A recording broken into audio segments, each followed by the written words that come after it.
Hello, everybody, and welcome to another Dorn Geek Star Wars The Expanded Universe book talk, or a Star Wars Expanded Universe book talk with Dorn Geek. Either way, I am Dorn Geek, and today we're going to explore and tackle the first book of really, not that it's all bad, but my least favorite trilogy of books out of the New Republic. Really out of the entire post Return of the Jedi expanded universe. This is definitely my least favorite trilogy, but we're still going to talk about it. There's still some interesting things into it. So let's get into book one of the Black Fleet Crisis. Here we go. Yes, we are talking about book one of the Black Fleet Crisis trilogy, called Before the Storm, cover by Drew Struzan.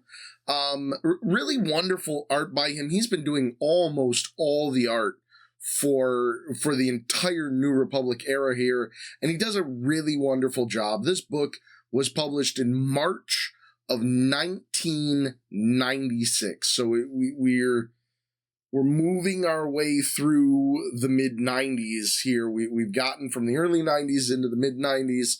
Written by Michael P. Cube McDowell. There's the full Drew Struzan cover for you there. Before the Storm, book one of the Black Fleet Crisis.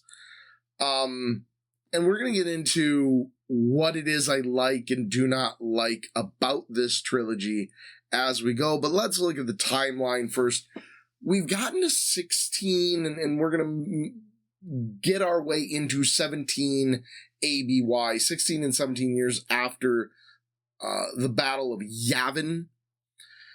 So it's been almost 17 years. We're getting to the point where it's 17 years after the destruction of the first Death Star, after the beginning of the decline of the Empire. We're almost 13, we're 12 to 13 years after Return of the Jedi. The true, you would probably say is the true fall of the Empire.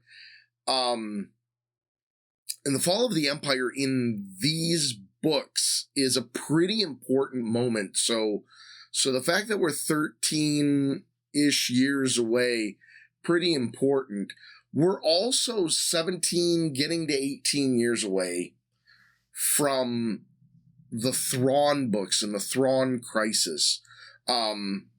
This is going to be really important because Thrawn was really the last vestige. I mean, we'll get to the other part, but Thrawn is a lot of the last chance for the Empire to really rise. We had the discovery of the Katana fleet, all of that. We're also 8-9 years after the Dark Empire comics. The Dark Empire comics is, of course, where Palpatine rose again. Somehow. No, not somehow. We know exactly how. And we know, like, what went on there, and we understand some things that went on there. Let's look at the ages of our heroes in this book. Luke and Leia are 35, gonna be turning 36 as we get through these books. They never make it very clear, like, when the calendar turns, but I have some suspicions that it's on Luke and Leia's birthday. So they're 35, turning 36 in this book. And in this series, Han Solo then is 45, getting to 46 years old. So we've got our main heroes, like, kind of at the prime of life, right? Where they've got a lot of experience. They're still young. They still have things to learn, but they've really turned a corner and they've gotten a lot of experience. They know a lot of things. And Lando as well, 47, turning 48. And Lando's story in this is my favorite part of the story. It's the part that's worth reading in these books is the Lando part of this. And Lando himself, 47, 48 years old here. So he's turning that corner. He's not just experienced, but he's turning that corner into, second half of a career, that sort of thing. We have Lobot showing up in this story, in this book, and that really, I really love that about these books, that we get to have a lot more Lobot. If you're a Lobot fan, you're going to enjoy these books. He's about 54-ish in this. And then we have Akana. Akana might be part of my least favorite part of the story. She's 31, turning 32, somewhere between 31 and 32 years old in this book. She's, I don't know, she's a vaguely interesting character, brings in a new idea that I'm just not a huge fan of. And then we have Nil Spar. Nil Spar is a little more interesting as a character, certainly more interesting than Akana is. Who Nil Spar is, we're going to learn, but he is 48, 49, somewhere in there. And so he is an experienced person. We got a little bit older than the Skywalker twins, that sort of thing. Major places that we are going to visit in this book, we have to start out on Coruscant. And Coruscant's going to be a really, really important place in this book.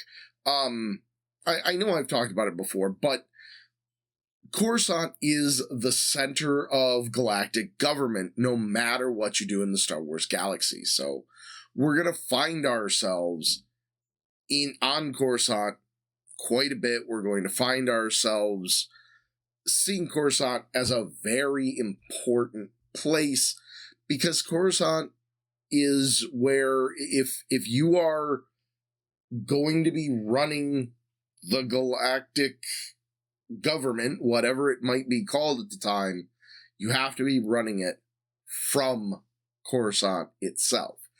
Now, on Coruscant, we're going to go to a specific spot.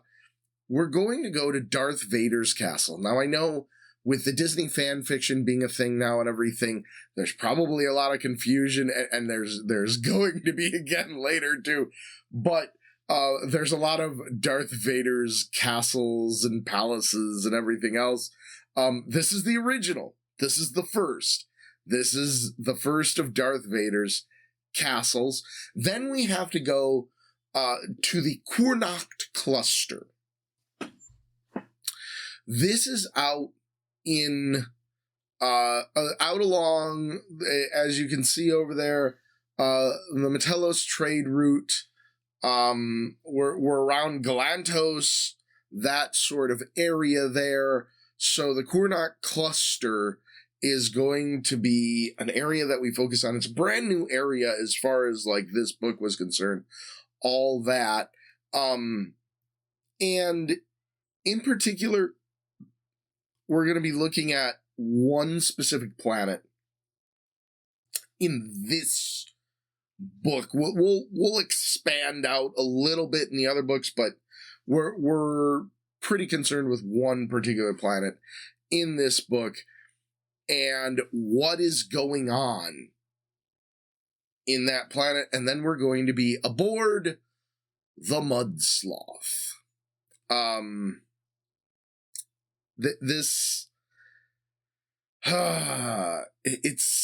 sure there are people who find this part interesting. I'm not one of them. But the Mud Sloth, it's interesting how it gets its name. You'll get to find that out. And it's a little bit of a spoiler giving the name away already, but you'll you'll already know very quickly into it, so it's not much of a spoiler. Let's talk about the major characters and relationships in this book.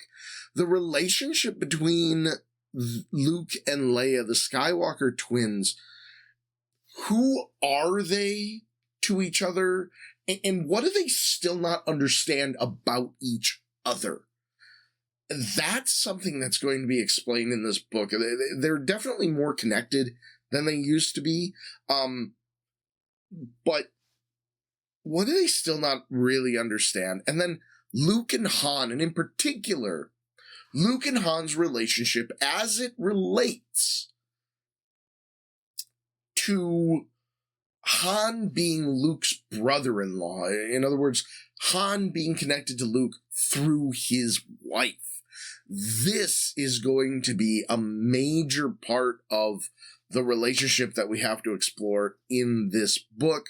And then we have to look at Luke and Streen. Streen is, as far as like the tiers of, if you want to just think of like seniority as to who got hired first, who got trained first, Streen is the longest tenured of Luke's Jedi students and Jedi Knights at this point.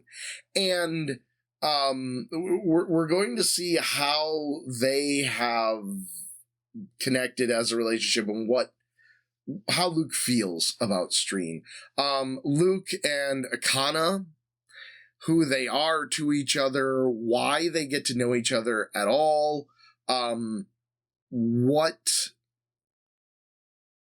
what bonds them and how that works is something you're not going to miss in this book. It's something that's going to be a big part of this book.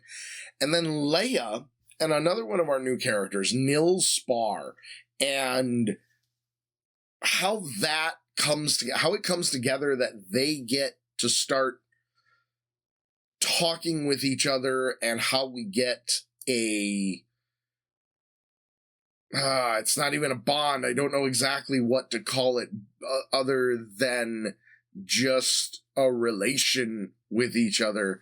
And then the classic friendship of two people, of Lando Calrissian and Lobot. And what has Lobot been doing, and how does Lando feel about what he's been doing, and just what Lando and Lobot have together? Like what is their bond?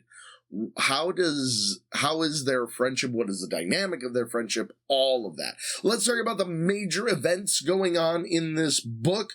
We are going to have Luke's thoughts and struggles with the Force. Luke is now at that point where he's very much a Jedi Master, right?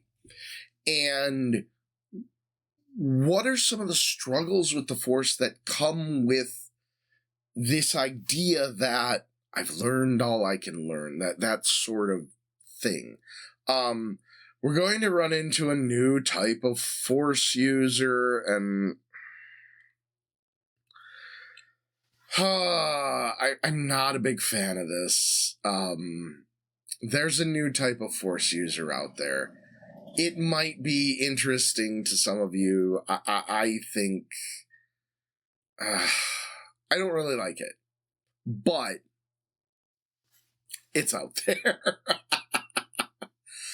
Luke, we're going to see going on a new adventure, okay? And where he is when that adventure starts connects back to his struggles with the Force, and what prompts him first to be where he is, and then what prompts him to go on this new adventure is vaguely interesting. It was more interesting when the book came out. I will definitely say that. And then we got to talk about the Yavatha, who they are, what their views on the galaxy at large is. I feel like I'm almost saying too much in the slide there. already, so I don't want to say much more. The point is to tease you into reading these books. And then we got to talk about Lando's new adventure. And this is my favorite part of these books. Luke's adventure, my least favorite part, but Lando's adventure, my absolute favorite part of these books is the adventure that you're going to see Lando go on in these books. My advice is really enjoy yourself within that. So the other part of this book, so there's three parts. There's Luke's adventure, there's Lando's adventure, and then there's Leia's adventure. And Leia's adventure is, it's really her first big political challenge in a new position in the government. And we're going to, if you are looking for politics in a Star Wars story, this is the series for you. This is the trilogy for you. Because we get to see a lot of how politics in the Star Wars universe runs within this trilogy. That is it for Black Fleet Crisis Part 1, Book 1, Before the Storm.